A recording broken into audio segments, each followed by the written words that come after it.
If you're watching this right now, you're probably not a casual test taker here to just see how it goes. You're here because you want to break 175 and you know deep down that you have what it takes. But right now, maybe something's not clicking. You're studying hard, you're doing the work, but you're still stuck.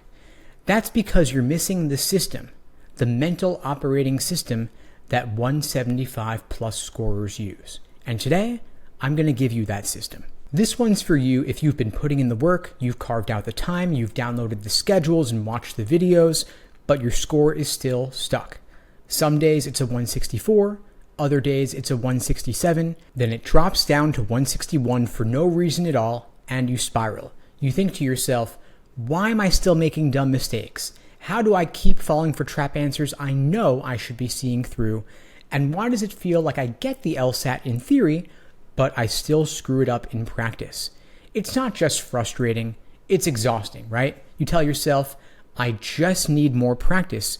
So you grind out another timed section, you review a few explanations, and you go again and again and again. But the improvement you're hoping for never comes. And that's where the real pain sets in. It's not that you're lazy, it's that you're doing everything you were told you should, but it's still not working.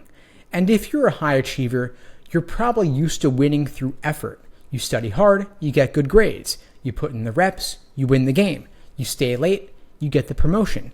So when you show up to the LSAT and effort doesn't work, it messes with who you are. You start questioning yourself thinking, am I not smart enough? Have I hit my ceiling? Do other people just have some logical brain that I don't? Nearly every student who eventually scores a 175 has been there. They've been through this process. And they're not talking about it on Reddit. They don't post about it in Discord, but I see it every week in coaching calls with my students. They'll say things like, I'm embarrassed to say I'm still scoring low after 4 months of studying, or I know I'm capable of more, but I can't figure out what I'm missing. Or they'll say things like, what if I'm just not built for this kind of test? These are all smart, capable, driven people. But the thing is, the LSAT doesn't care how hard you work. That's the game.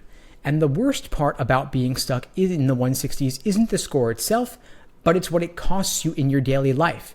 It steals your time, it drains your energy, and it makes you constantly question your decisions. You'll cancel plans because you feel guilty that you haven't done enough drilling. You'll wake up dreading your study block because you know you'll walk away at the end, and you can't even enjoy downtime because there's always a little voice whispering, you should be studying right now. And this constant anxiety compounds and compounds. The longer it goes on, the more you start slipping into LSAT survival mode. You're doing problem sets just to check off a box. You're watching videos, but you're feeling distracted, and you're avoiding those full practice tests you know you should be taking because you don't want to face the truth. You tell yourself you're still studying, but deep down, you know that you're just treading water. Now here's the thing no LSAT courses will tell you. There's a level where more studying actually makes you worse. Why? Because you're reinforcing bad habits, or you're solving questions with shallow logic. You're literally training your brain to fail faster, and you become more efficient at guessing and rushing and talking yourself into the wrong answers. This is how smart people dig themselves into a hole.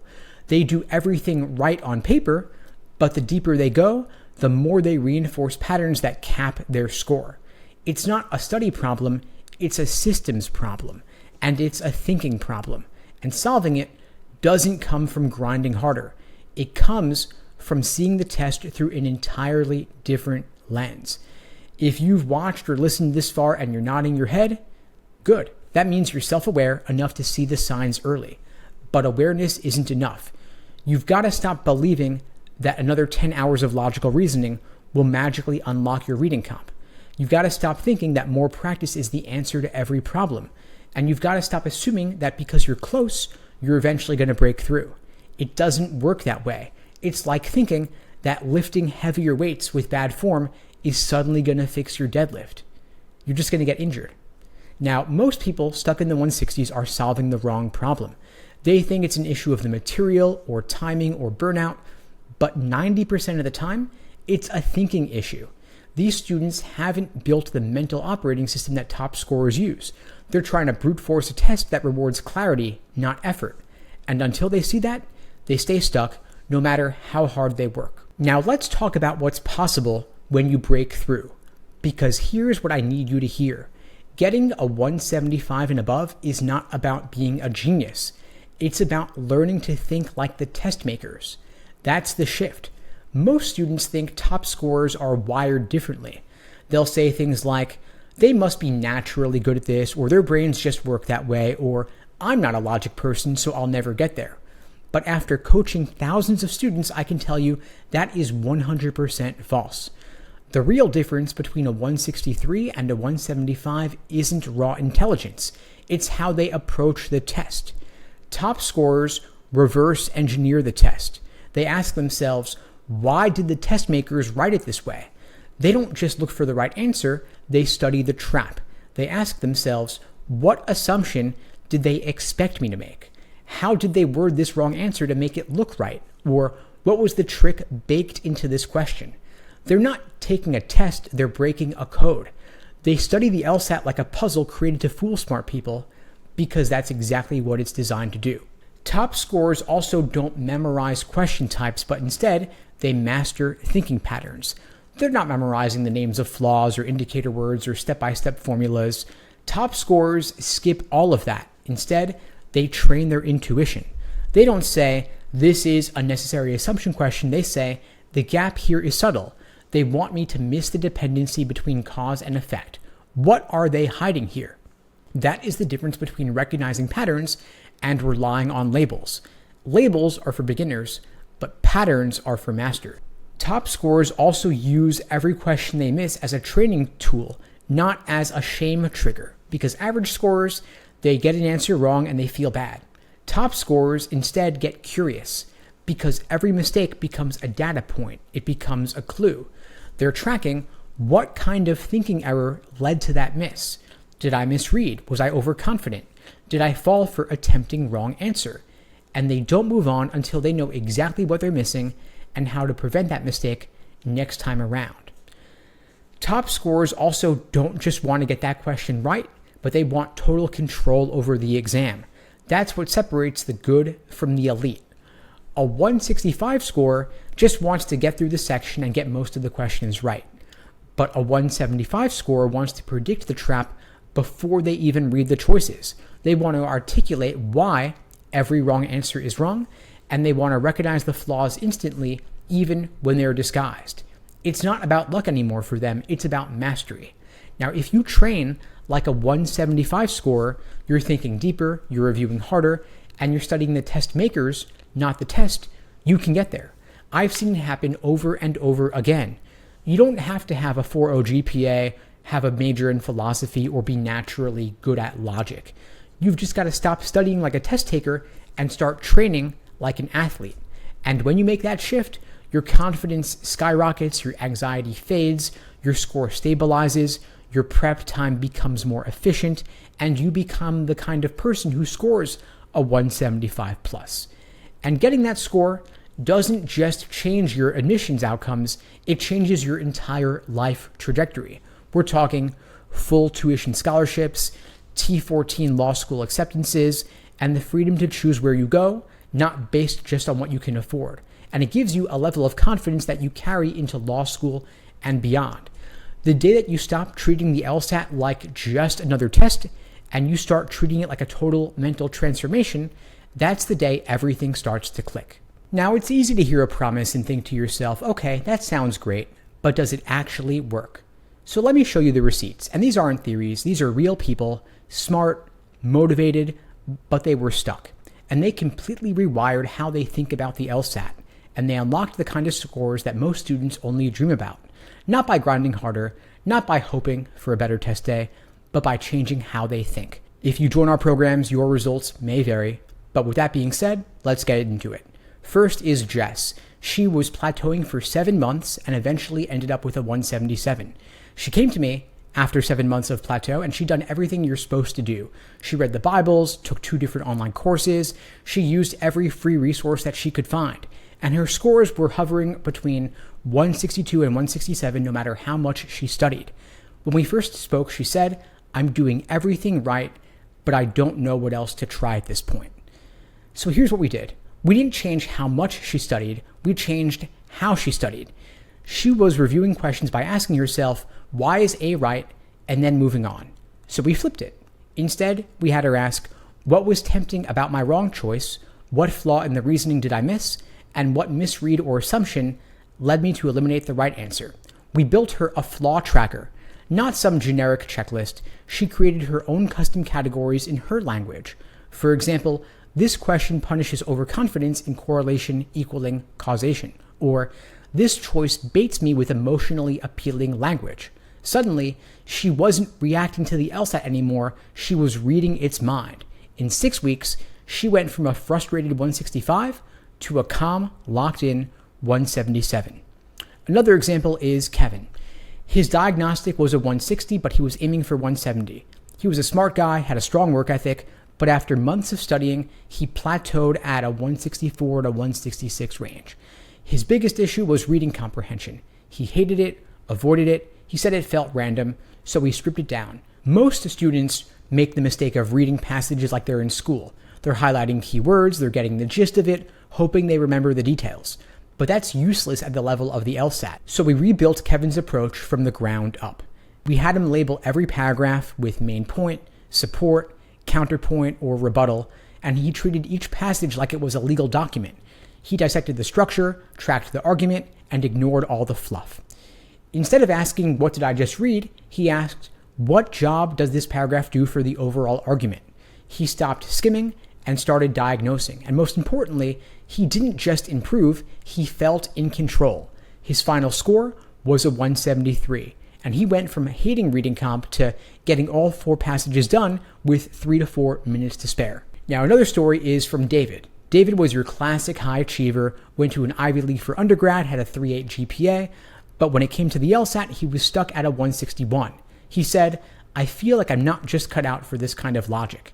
And that wasn't true. The problem was that he was treating every question like a special snowflake, starting from scratch every single time. So we gave David structure and built him a question type tracker.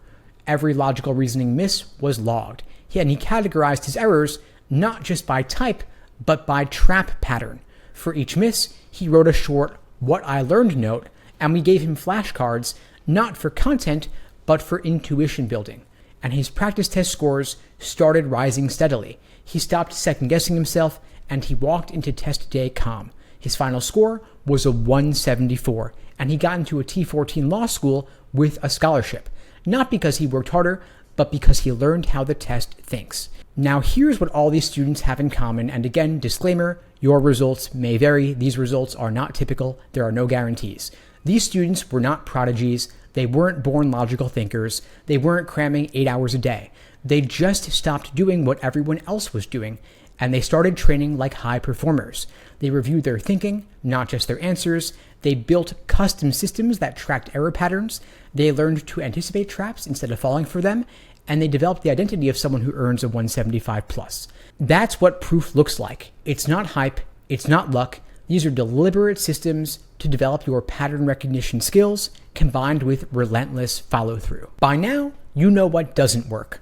Random question sets, endless full-length practice tests with surface-level review, and hoping it just clicks if you keep grinding. What you need is a system, a repeatable system that builds mastery, not just familiarity. And this is the exact process I've used to help thousands of students, many of whom came in frustrated, overwhelmed, and stuck in the 150s or 160s, end up with scores in the high 170s. I call it the 175 plus discipline flywheel. There are 3 core components: deep review, pressure practice, and mindset journaling. Let's break down each one, starting with deep review. Most students just look at the answer key and move on, but that is a total waste of time.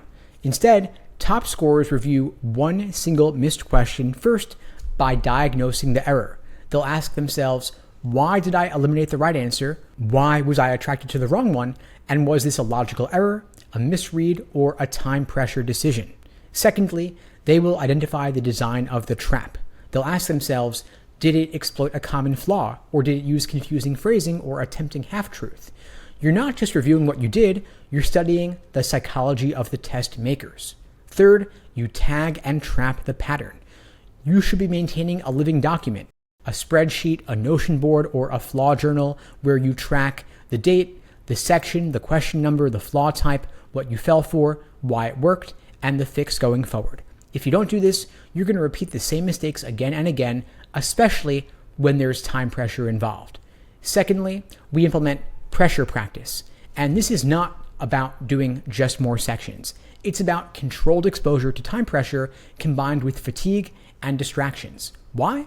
Because that's what breaks people on test day. Not logic gaps, but mental slippage.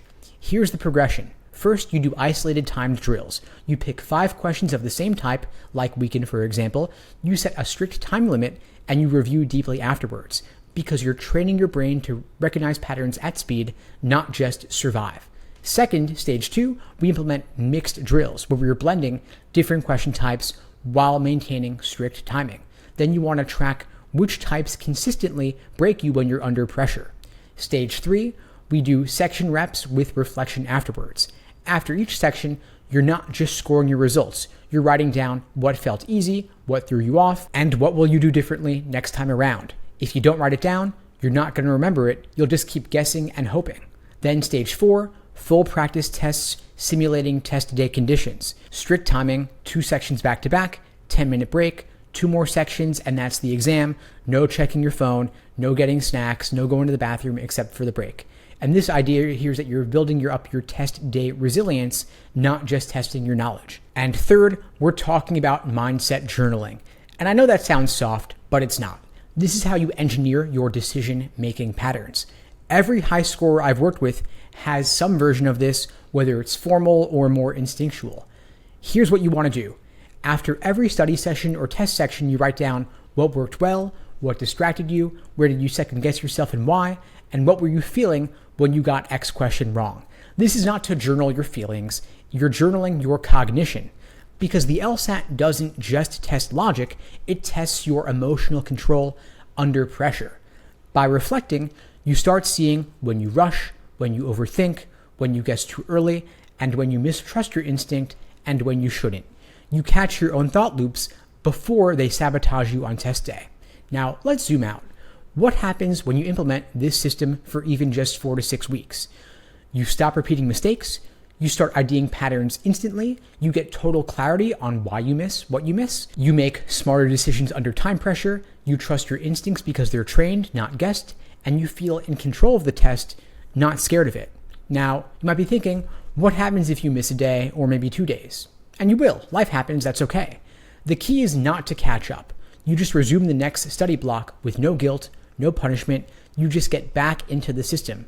It's about long-term mastery, not daily perfection. Now let's talk about the LSAT plateau.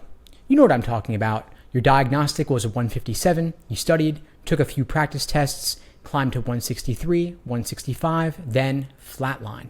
You hit 166 5 times in a row. Maybe you crack 168 once, then you drop back down. You review, adjust, study harder, but your score won't budge. So now you're asking, am I capped out? Is this my max? Have I hit my limit? And here's the part that hurts. You're still working just as hard, but you're seeing diminishing returns. That's where most students quit or they burn out. Not because they're lazy, but because they think they've reached their ceiling. Now, let me tell you something I wish more people said out loud. Most LSAT plateaus are lies. A plateau is not your limit. It's just the boundary of your current approach. It's your system saying, you've extracted all the improvement possible from what you're currently doing. Now, you need to think differently. If you keep using the same tools, same review habits, same drills, you're just polishing the same glass ceiling. You don't need more practice, you need a new mental operating system. Now, there are 5 core reasons most smart students hit a wall. The first is pattern blindness. You're still treating every question like it's brand new.